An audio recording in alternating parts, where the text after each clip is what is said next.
नमस्कार. शेतकरी मित्रांनो, मोसंबी बागायतदार शेतकऱ्यांचा जो काही अजून एक प्रॉब्लेम मोसंबीचे पीक काढताना जे काही शेतकऱ्याला प्रॉब्लेम येतो, तो म्हणजेच नवीन मोसंबीचे फळ लागल्यानंतर जी काही अशा प्रकारची गुंडीगळ होते.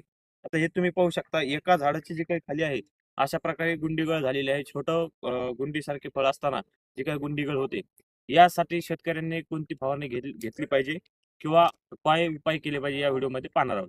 तर शेतकरी मित्रांनो, आपण मोसंबीला नवीन मोसंबीचे पीक लागल्यानंतर जी काही छोटी गुंडी असताना गुंडीगळ होते, ही गुंडीगळ होऊ नये म्हणून शेतकऱ्याने जी काही मोसंबीला फवारणी घेतली पाहिजे, ही फवारणी म्हणजे प्लॅनोफिक्स. त्यासोबत प्लॅनोफिक्स सोबत तुम्ही युरियाचा देखील वापर करू शकता, बोरॉनचा वापर करू शकता व त्यासोबतच एक कोणतेही प्रकारचे बुरशीनाशक आपल्याला यामध्ये वापरायचे आहे. आता यामध्ये फक्त जे काही वापर करताना आपण प्लॅनोफिक्स जे काही प्लॅनोफिक्स वापरणार आहे, या प्लॅनोफिक्सचे प्रमाण देखील जास्त व्हायला नको.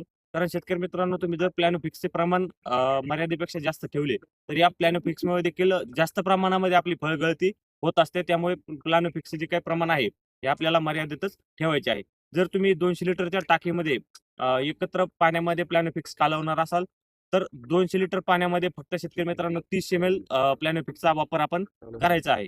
व जर आपण ड्रमनुसार वापरणार असाल, पंपानुसार वापरणार असाल, तर 16 ते 18 लिटरच्या पंपासाठी 3.5 ते 4 एम-एलच प्लॅनोफिक्सचा वापर आपल्याला करायचा आहे.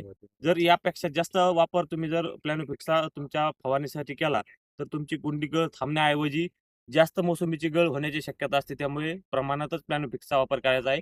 त्यासोबतच प्लॅनोफिक्ससोबत तुम्ही युरियाचा वापर करू शकता, बोरॉनचा वापर करू शकता व तुम्हाला कोणत्याही प्रकारचे जे काही मार्केटमध्ये बुरशीनाशक मिळू शकेल, त्याचा वापर तुम्ही करू शकता. याची फवारणी तुम्ही घेतल्यानंतर तुमच्या गुंडीगळमध्ये बऱ्याच प्रमाणामध्ये तुम्हाला फरक जाणून येईल. शेतकरी मित्रांनो, व्हिडिओ आवडला असल्यास व्हिडिओला लाईक करा व आमच्या कृषी संपदा या चॅनलला सबस्क्राईब आणि फॉलो करायला विसरू नका. धन्यवाद.